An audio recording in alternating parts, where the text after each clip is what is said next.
شیخ ابن عثیمین رحمہ اللہ سے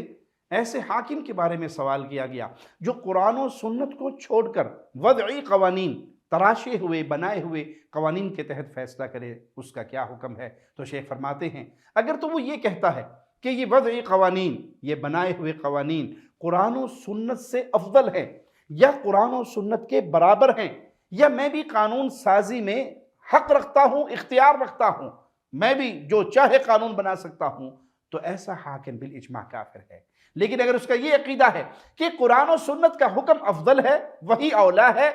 لیکن وہ اسے نافذ نہیں کرتا، کسی لالچ کی بنا پر، کسی ڈر کی بنا پر، اپنی کرسی کو بچانے کے لیے یا دنیا کا کوئی بھی مفاد حاصل کرنے کے لیے، عقیدہ اس کا یہی ہے کہ افضل چیز کتاب و سنت ہی ہے، یہ بنائے ہوئے قوانین افضل نہیں ہیں، لیکن